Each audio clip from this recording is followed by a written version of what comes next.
सभी को नमस्कार।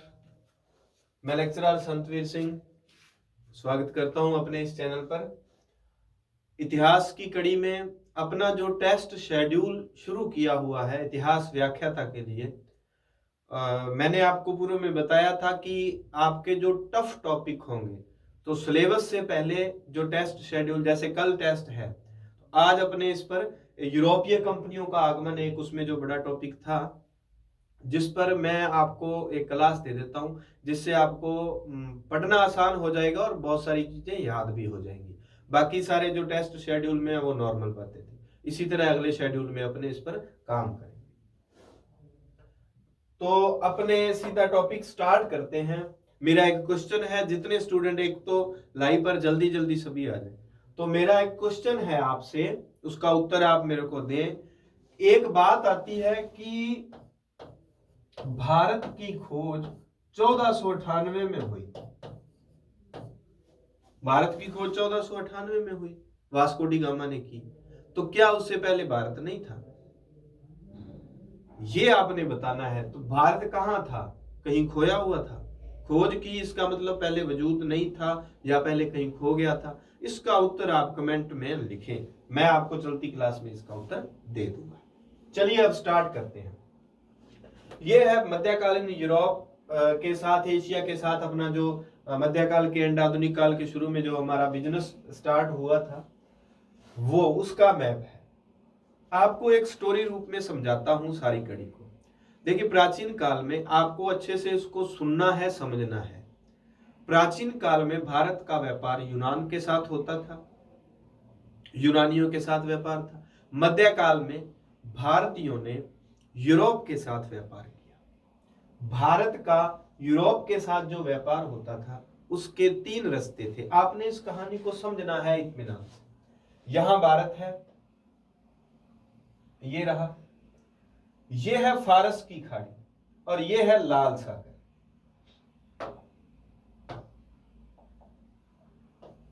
ये है लाल सागर और ये है फारस की खाड़ी।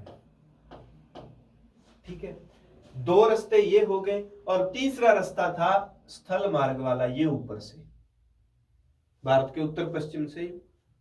ये जो थे इस तरह से भारत के साथ अपने इस तरह से होता था जलीय मार्ग। दो जलीय मार्ग थे, एक यूरोप से आता था जो खैबर और वो दर्रे हैं अफगानिस्तान, ईरान, पाकिस्तान, उधर से होकर एक वहां से आता था।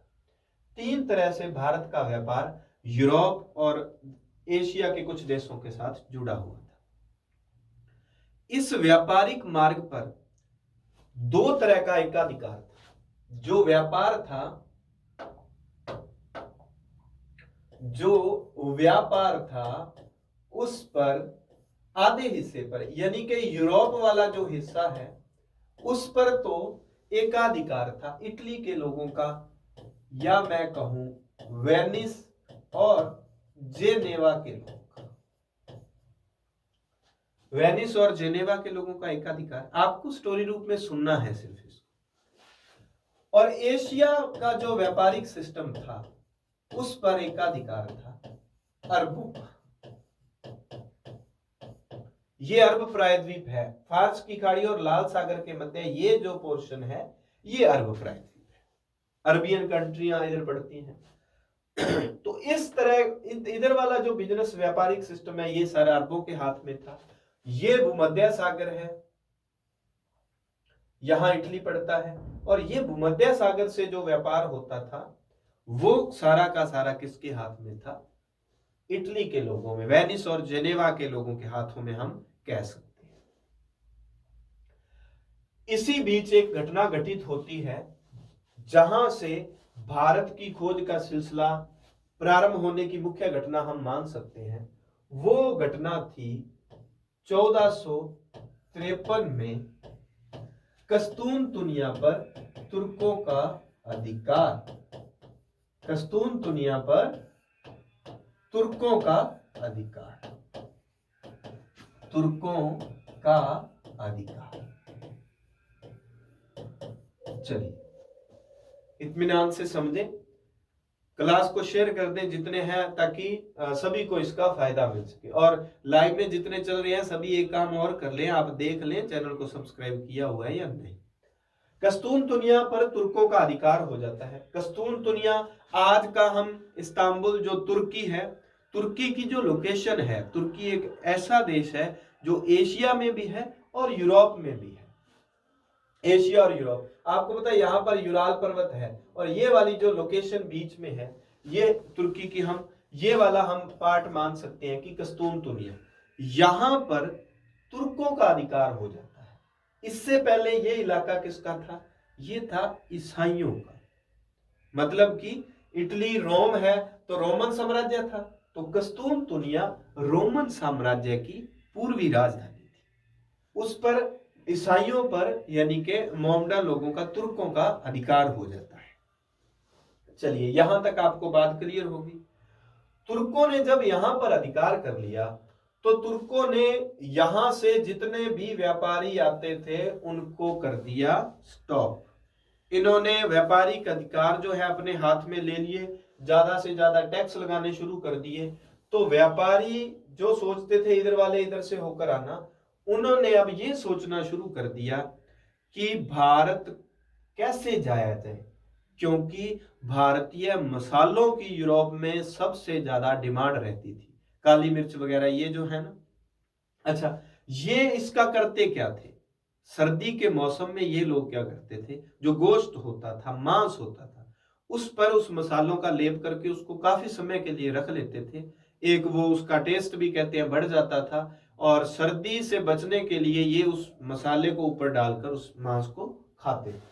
इसीलिए यूरोपियन देशों में भारतीय मसालों की बहुत डिमांड थी। इधर ठंड बहुत पड़ती है, तो अब यूरोपियन देश जो थे इधर वाले तो फिर भी यहां से कर लेते थे थोड़ा बहुत, पर लगभग बंद था, नहीं होता था, क्योंकि ये सारा का सारा इन्होंने, तुर्कों ने जाम कर दिया 1453 के बाद। अब आपके प्रश्न का उत्तर, एक तरह से व्यापारियों के लिए भारत खो चुका था। अब भारत को खोजने के लिए ये जो किनारा है, यहां पर देश पड़ता है पुर्तगाल और बैक में देश पड़ता है स्पेन। दो देशों के मैं नाम लिखता हूं।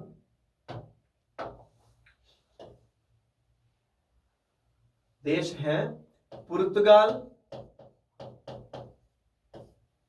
और एक है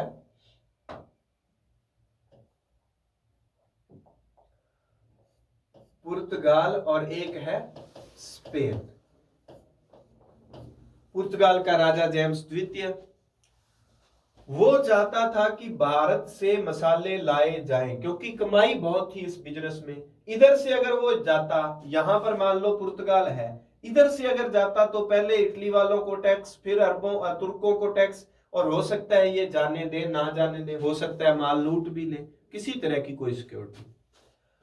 तो यहां से एक व्यक्ति चला, आपको पता है पहले कोलंबस ने जो अमेरिका की खोज की, वो चला तो भारत के लिए ही था, चला तो भारत के लिए ही था, लेकिन क्या था, वो यहां पर पड़ता है, ये अटलांटिक महासागर है साकृति का। वो उसको कहा था कि अटलांटिक महासागर होकर जाना है, भारतीय लोग ऐसे थोड़े पक्के रंग के हैं, इतनी हाइट होती है ये कुछ, तो वो भारत आने की बजाय सीधा ही निकल गया इधर। आपको पता है उत्तरी अमेरिका महाद्वीप है, और वहां कुछ अलग तरह के लोग मिले, और इसीलिए उत्तरी अमेरिका को उसने कहा था सॉरी, उत्तरी अमेरिका को उसने कहा था नई दुनिया। वो कोलंबस की बात है। पहला व्यक्ति आया बोर्थोल्यूमोड्यूज।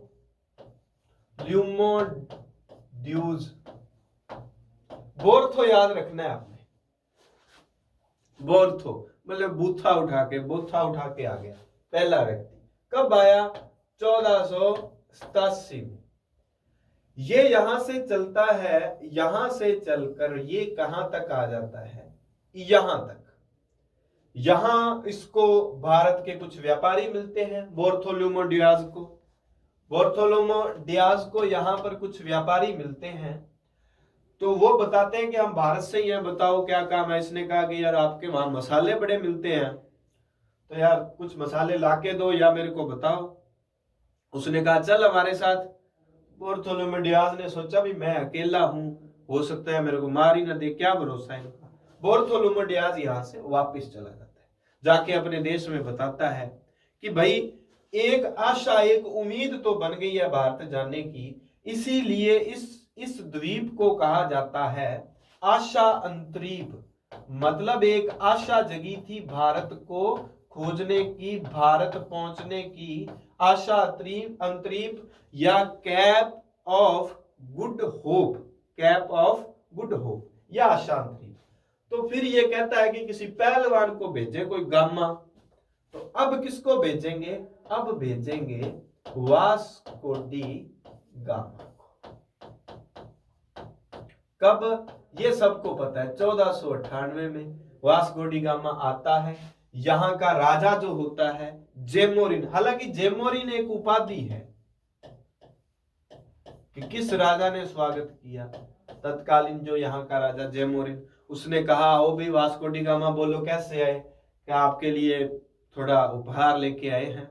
बोलोगे काम बताओ, उपहार छोड़ो, क्या हमें साहब ऐसे करके लेके जाने, मसाले लेके जाने? चलो ठीक है, तू अकेला मसाले ले जा, कोई बात नहीं, ज्यादा मत आना। क्या ठीक है। वास्को डी गामा यहां से मसाले लेकर जाता है और इस एक चक्कर में वास्को डी गामा को 60 गुना मुनाफा होता है, 60 गुना मुनाफा। तो अब भारत को जाने वाले एक नए मार्ग, हालांकि ये बहुत लंबा था, लेकिन एक नए जलीय मार्ग को खोज लिया था कैप ऑफ गुड होप के जरिए, आशा अंतरीप के जरिए। अब पुर्तगाली जो है भारत में आ चुके थे। भारत में आने वाली पहली व्यापारिक कंपनी कौन सी हो गई? पुर्तगीज हो गए, पुर्तगाली।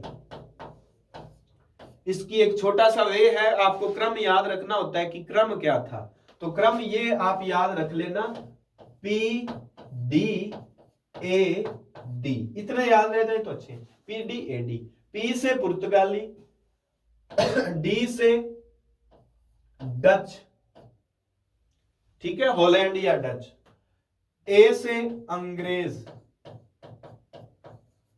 और डे से डेनमार्क, और फिर आगे फ्रांसीसी, फिर फ्रांसीसी आएंगे और फिर उसके बाद आएंगे लास्ट में स्वीडिश। तो यहां तक आपको याद रखना, पीडीएडी याद रख लेना, फ्रांसीसी उसके बाद ही है, डी के बाद ही एफ है, ठीक है, इतना आपको याद रखना है। अब हम क्या करते हैं, आपने नक्शे से समझ लिया, इसका स्क्रीनशॉट लेना है तो आप स्क्रीनशॉट ले सकते हैं कि कब कहां कैसे भारत में, इसीलिए कहा जाता है कि भारत की खोज यहां हुई थी, इतना ध्यान रखना आपको। चलिए अब हम पुर्तगालियों पे बात करते हैं।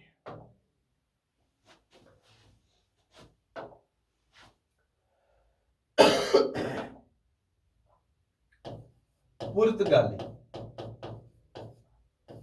पुर्तगालियों में सबसे पहले कौन आ गया? Vasco da Gama. Vasco da Gama आ गया कब? 1498 में वास्को डी गामा आके चला गया, ठीक है जी। उसके बाद वो बंदा आएगा जिसका कोई बाल भी बांका नहीं कर सकता, वो कौन है? कैब्राल। बाल, उसका बाल भी बांका नहीं किया जा सकता। वास्को डी गामा के बाद कैब्राल आया। चलिए दो यात्री आगे। अब वास्को डी गामा पुनः फिर आएगा। वास्को डी गामा दूसरी बार भारत कब आएगा? 1502 में दूसरी बार वास्को डी गामा भारत आया। चलिए ये बात होगी इतनी। अब वास्को डी गामा भारत आता है, इसी बीच एक व्यक्ति और आता है अपने एक कुनबे के साथ जिसका नाम था अल्बुकर्क। अल्बुकर्क क्या करेगा? 1503 में कोचीन में या कोच्चि में पहली फैक्ट्री या अपना पहला अड्डा स्थापित करेगा। कौन? अल्बुकर्क। देखो अल्बुकर्क जो है वो वायसराय बन के तो बाद में आएगा, लेकिन कोच्चि में पहला अपना अड्डा या व्यापारिक सिस्टम जमाने का काम किसने? अल्बुकर्क ने। ये अपने व्यापारिक कुनबे के साथ, जहाजी बेड़े के साथ आया था एक कमांडर के रूप में। तो 2 में वास्को डी गामा दोबारा आता है, 3 में कोच्चि में अपना ये, और कोच्चि के साथ ही एक जगह पड़ती है, कोच्चि के बाद ही इन्होंने कनूर में अपनी दूसरी जो बस्ती है, अपनी दूसरी फैक्ट्री स्थापित कर ली। तो इनको कोक याद रख लेना, कोक है, पहले कोच्चि फिर कनूर, इतना याद रह जाएगा। अब हम, ये अलग सिस्टम हो गया कि ये पुर्तगाली इस तरह से आए थे, वास्को डी गामा, कैब्राल, फिर Vasco da Gama. Vasco da gamma Bharat में 3 बार आएगा, 1498, 1502 और फिर आएगा 1524 में गवर्नर बनकर, वायसराय बनकर, और फिर जाएगा नहीं, यहीं पर रहता है और यहां उसकी मृत्यु हो जाती है और कोच्चि में इसको दफना दिया जाता है। लो जी, अब हम इधर लिखते हैं वायसराय के बारे में। पहला गवर्नर याद रखने का बहुत ही आसान तरीका, अम्मी है, अब्बू है, नानिया है। अम्मी, अब्बू, नानिया। अम्मी, अम्मी से अल्मीडा, फिर अब्बू, फिर नानिया, नीनू, डी कुन्हा। लो जी, अम्मी, अब्बू, नानिया। अम्मी, आपने ये लय जो है ना, इसको साइलेंट रख के बोलना है, तो अम्मी हो जाएगा, एमी, और इस लय को साइलेंट करेंगे तो अब्बू हो जाएगा। पहले अम्मी, फिर अब्बू, फिर नानिया। अल्मीडा पहला पुर्तगाली गवर्नर या वायसराय। इसकी विशेष बात, इसने ब्लू वाटर पॉलिसी लागू की। ब्लू वाटर पॉलिसी लागू की। पुण्य का काम करना है तो लाइक कर दो, शेयर कर दो, कोई कमेंट कर दो, और क्या, पुण्य प्राप्त हो जाएगा। ब्लू वाटर पॉलिसी अल्मीडा ने लागू की। अम्मी क्या है? वो शांत स्वभाव की होती है, इसको शांत जल की नीति भी कहते हैं, शांत जल की नीति, ब्लू वाटर पॉलिसी। अब्बू जो है, अब्बू थोड़े आपको पता है खतरनाक ही होते हैं, गुस्से वाले होते हैं। अब देखो, जब से भामाशाह कार्ड बना, एक स्टोरी रूप में आपने, भामाशाह कार्ड में परिवार की मुखिया कौन थी? अम्मी। लेकिन वास्तविक रूप से मुखिया कौन होता है? चौधर, अब्बू की होती है, अब्बू। हालांकि आज वाले जो नवयुवा हैं, इनकी जो होती है तो उसमें लड़की की चलती है ना ज्यादातर। तो अब्बू क्या है?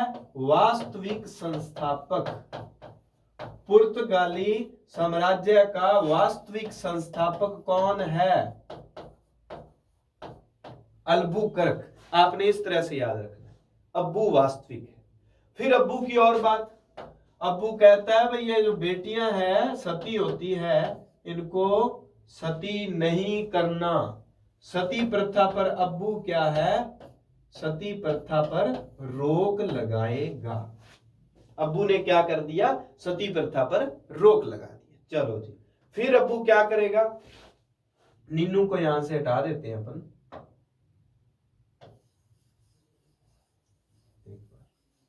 नानी नाराज तो नहीं होगा, हटा दिया, कोई बात। सती प्रथा पर फिर ये अब्बू और क्या कहेगा? अब्बू कहेगा कि भारतीय महिलाओं से ज्यादा विवाह करो।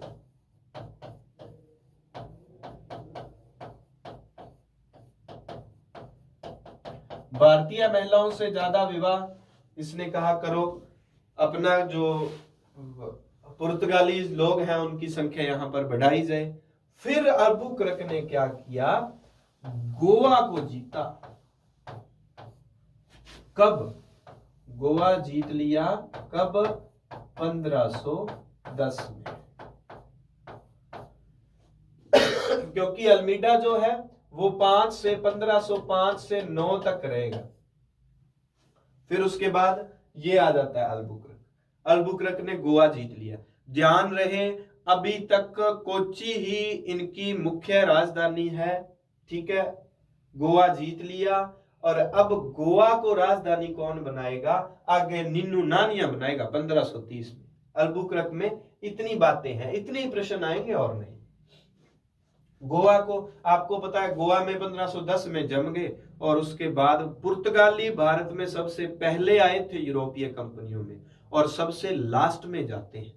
एक बात इनके उद्देश्य का भी याद रहे कि इनके भारत में आने का उद्देश्य, दो उद्देश्य थे, धार्मिक भी था और आर्थिक भी था। धार्मिक भी और आर्थिक भी। आर्थिक उद्देश्य में हम क्या रखेंगे, धार्मिक में तो क्योंकि तुर्की लोग, अरबे लोग ज्यादा थे तो इन्होंने अपने ईसाई लोगों की संख्या बढ़ा ली थी। आर्थिक में क्या था, इनके दो प्रतिद्वंदी थे। कौन से, एक तो अरब लोग और दूसरे कौन से थे, वेनिस वाले, इटली वाले। अरबों व वेनिस के लोगों से अपना जो व्यापारिक उनकी सत्ता थी, व्यापारिक केंद्रीकरण था, वो हथियाना था। तो धार्मिक और आर्थिक दो उद्देश्य थे। अब अपने क्या करते हैं, अगली स्लाइड पर चलते हैं। अल्मीडा, अल्बुकर्क और उसके बाद 3 नंबर जो है व्यक्ति वो आएगा निन्नू डी कुन्हा, यानी के नानी आएगा, निन्नू डी कुन्हा। निन्नू डी कुन्हा में मैं अक्षर लिखूंगा। देखो इसके अब्बू ने क्या किया, गोवा को जीता, तो निन्नू आते ही क्या करेगा, गोवा को राजधानी, गोवा को राजधानी बनाया। कब, 1530 में, पहला काम। दूसरा काम क्या करेगा, दूसरा काम करेगा ये, इसने गोवा को राजधानी बनाया, उसके साथ साथ अब देखो ये हुगली में व्यापारिक बस्ती जमाएगा, ये बेसिन में व्यापारिक बस्ती जमाएगा, ये दीव में, दमन और दीव है ना जो, वहां पर व्यापारिक बस्ती जमाएगा। हुगली कहां थी, हुगली थी बंगाल में। अभी असिस्टेंट प्रोफेसर के एग्जाम में एक बात आई थी, वो बात क्या थी कि ये देखो 1530 के बाद ही इन्होंने हुगली को जीता, कि 1632 में शाहजहां के समय, 1632 में मैं बोल देता हूं, शाहजहां के समय किसने पुर्तगालियों से हुगली को छीन लिया। तो पुर्तगालियों से जो छीना था वो किसी ने कसम खा के छीना था, वो व्यक्ति था कासिम खान। ये आया था कासिम खान। एक प्रश्न वो भी आया था, ये जो यहां से आए थे दोनों प्रश्न, देखो असिस्टेंट प्रोफेसर में, एक आया था बेसिन पर। बेसिन जो है नीनू ने अपने कब्जे में कर लिया, ये गुजरात वाले राजा जो थे उसके अधिकार में आता था। तो गुजरात के राजा से संधि की, समुद्र में अपनी नाव, वहां पर बुलाया गुजरात के राजा को। प्रश्न ये था कि 16वीं शताब्दी में गुजरात के किस राजा की पुर्तगालियों से झगड़े को लेकर समुद्र में गिरकर मृत्यु हो गई या किसी, ऐसा प्रश्न था। तो गुजरात का राजा कौन था, वो बहादुर शाह। पुर्तगालियों ने इसको बुलाया कि बहादुर शाह आ यार बैठ, दो दो पैक बनाए अपने, ठीक है, आगे बढ़िया मस्ती से पीते रहे। फिर उसको कहा बहादुर शाह को, सुना तू बहुत बहादुर है यार, ठीक है, बेसन खिलाए तेरे को, कि बेसन जो है हमने भाई उसको जीत लिया है, अब बता क्या किया जाए। बहादुर शाह ने कहा भाई मैं सोच के बताऊंगा, ठीक है। अब बहादुर शाह का इच्छा, डर भी लग रहा था, उसने कहा चलो आप कहते कर लेंगे, बाकी मैं ना सुबह जब मेरी उतरेगी ना तब बताऊंगा, अब तो थोड़े नशे में हूं। तो पुर्तगालियों ने कहा कि उधर देख, वो देख क्या जा रहा। बहादुर शाह उधर देख रहे, इन्होंने धक्का दे दिया। तो ये गिरा नहीं था, इसको गिराया गया था। तो ये पूछा था कि समुद्र में गिरकर किसकी मृत्यु होगी, बहादुर शाह। यहां से पुर्तगालियों वाले सिस्टम से 3 प्रश्न आए थे असिस्टेंट प्रोफेसर में, और मैं जो भी टेस्ट बनाऊंगा आप निश्चिंत रहें, उसमें आरपीएससी के फर्स्ट ग्रेड के सभी पेपरों के क्वेश्चन डाल दिया करूंगा। जैसे जो टॉपिक होगा प्रश्न और दूसरा असिस्टेंट प्रोफेसर के एग्जाम वाले प्रश्न। तो इसमें से रिपीट प्रश्न 5-7 मिलते ही हैं। दूसरा एक प्रश्न और था कि वो एक बार आया हुआ है पुर्तगालियों के बारे में कि वो अंग्रेजों ने जब वो टॉम्स रो को भेजा था 1608 में, वो बात भी सत्य असत्य वाले कथन कारण में था। तो वो आगे अपने अंग्रेजों वाले में बात कर लेंगे। चलो जी, ये बेसिन हो गया, बहादुर शाह, नीनू हो गया। नीनू के बारे में इतनी ही बातें हैं और कोई बात नहीं है। ये बात आगे की मैंने पहले ही बता दी। तो 3 बंदे, अम्मी, अब्बू, नीनू, बात कंप्लीट। फिर एक शब्द आता है कार्टज। पुर्तगालियों में कार्टज व्यवस्था थी और डच जो लोग थे उनमें क्या थी, कार्टल। दोनों ही क्या है, आप ये मान लो दोनों हैं लाइसेंस। किसी को इनके एरिया में पुर्तगाली क्षेत्र में कोई अगर आना चाहता है व्यापार या कुछ भी, उसको कार्टज लेना पड़ता था।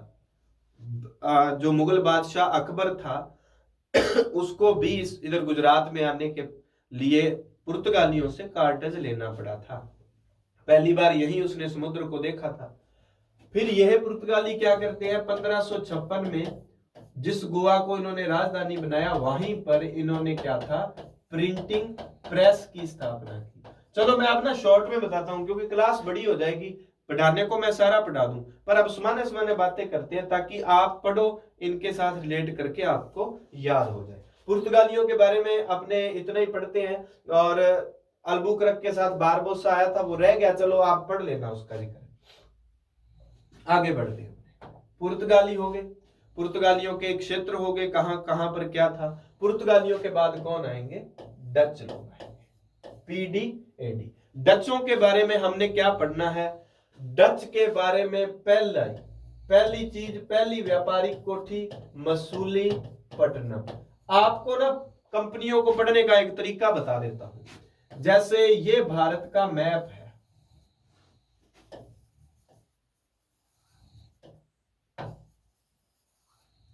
ये भारत का मैप है टूटा फूटा जैसा भी। आपने देखना है, पहले ये गुजरात में कोशिश करेंगे, फिर इधर वाले पोर्शन में कोशिश करेंगे, फिर बंगाल वाले पोर्शन। जो भी कंपनी आती है इसी तरह काम करती है। अब देखो, पहले मसूलीपट्टनम में, यहां पर आंध्र प्रदेश में पड़ता है मसूलीपट्टनम। यहां पर क्या करते हैं ये, 1605 में पुर्तगालियों ने अपनी पहली प्रथम फैक्ट्री लगाई। देखो, 2 चीजें हैं, एग्जामिनर क्वेश्चन क्या पूछता है, व्यापारिक राजधानी पूछता है या फैक्ट्री पूछता है। फैक्ट्री तो आपको पता है, औद्योगिक कारखाना, सामान रखने के लिए। और उसके बाद 1616 में ये सूरत में भी अपनी बस्ती बना लेते हैं। सूरत में कब, 1616। अब देखो, व्यापारिक राजधानी पहली कौन सी बनी, पुलिकट झील है इधर उड़ीसा में, इस तरफ हम बात करें तो पुलिकट प्रथम व्यापारिक राजधानी। एक बात याद रखना, इसमें प्रश्न किस तरह के, पहले तो गवर्नर सीधा पूछ लिया कि प्रथम कौन था, द्वितीय कौन था। दूसरा, कौन सी व्यापारिक फैक्ट्री, स्थानों का नाम देके निम्नलिखित में से कौन सी डचों की बस्ती नहीं थी, व्यापारिक बस्ती नहीं। तो ये याद रखना है। जैसे इनकी पहली पूछ लिया, उसके बाद पुलिकट इनकी व्यापारिक राजधानी। और पुलिकट में एक दुर्ग था, वो डचों का एकमात्र दुर्ग था जिसकी इन्होंने सुरक्षा की थी, 4 दीवारी की थी, परकोटा बनाया था, एकमात्र दुर्ग, बड़ी 4 दीवारी की थी, पुलिकट का दुर्ग। एक बात ध्यान रहे, पुलिकट के बाद ये क्या करते हैं, 1610 के आसपास बनाते हैं इसको। फिर 1690 में नागपट्टनम को अपनी व्यापारिक राजधानी बनाते हैं। तो पुलिकट के बाद नागपट्टनम व्यापारिक। नागपट्टनम जो है वो यहां पर है तमिलनाडु में क्या है, नागपट्टनम। थोड़ा सा आप स्पीड में ले लें क्योंकि बात आपको समझ आ चुकी है। तो नागपट्टनम, पुलिकट, तो मसूली, पुली, नाग, ठीक है, मसूली पुली, फिर नागपट्टनम। अब डचों के बारे में हमने जो पढ़ना है, मुख्य मुख्य चीजें, इनकी फैक्ट्रियां होगी, ये हो गया। और उसके बाद अगर इनके बारे में बात बचती है, सबसे ज्यादा प्रसिद्ध काम, भारतीय सूती वस्त्र को विश्व स्तर पर अगर किसी ने या फॉरेन में एक्सपोर्ट करने का काम अगर किसी ने किया तो वो डच थे। भारतीय सूती वस्त्रों को सबसे ज्यादा आगे फैलाया डचों ने फैलाया। एक 1659 में युद्ध होगा, कौन सा? बेदारा का, बेदारा का युद्ध हुआ। डचों का, डच जो गवर्नर था वो कौन था? Ford, general Ford. और अंग्रेज कौन था? अंग्रेज था लॉर्ड क्लाइव। बेदारा के युद्ध में लॉर्ड क्लाइव ने, ठीक है। अब मैंने तो इसको पंजाबी में याद रखा था कि दारा कल्लाई फोड़ दे डच कढ़ाई होता है। दारा कल्लाई फोड़, फोड़ ट्रैक्टर है, फोड़ दी डच कढ़ाई होता है, वट कढ़ाना, डच कढ़ाना ना। आप इसको कैसे भी करके याद रख सकते हैं। दो युद्ध होते हैं, दूसरा मैं साथ में लिख देता हूं, हालांकि वो अंग्रेजों और फ्रांसीसियों का है। तीसरे एंग्लो फ्रांसीसी युद्ध में, वो 1660 में होता है, ये 59 में है। ये वेदारा का है, वो वाडी वाश का है। वाडी, वाडी वाश या वाडी वाश, बॉडी को वाश करना है। वहां पर कौन है? आयरकूट। अंग्रेजों का गवर्नर कौन है? आयरकूट। और फ्रांसीसियों का कौन था? लाली। लाली के साथ एक व्यक्ति और था, बूसी। ये कौन थे? फ्रांसीसी। ये दो युद्ध भी आपको याद रखने। हालांकि 3 एंग्लो फ्रांसीसी युद्ध हैं तो उसमें इसका जिक्र आ जाता है, पर ये 59 है तो 60 में याद रखना आसान हो जाएगा कि मान लो वाडी वाश का। तो आपने ध्यान रखना है, लाली को कूट कूट के उसकी बॉडी को जो है वॉश किया गया, ठीक है। लाली को कूट के बॉडी को वॉश कर दिया। ये ध्यान आपने इन दो युद्धों के बारे में रखना है। अब अपने डचों के बाद में थोड़ा सा बात कर लेते हैं PDAD, अंग्रेजों के बारे में।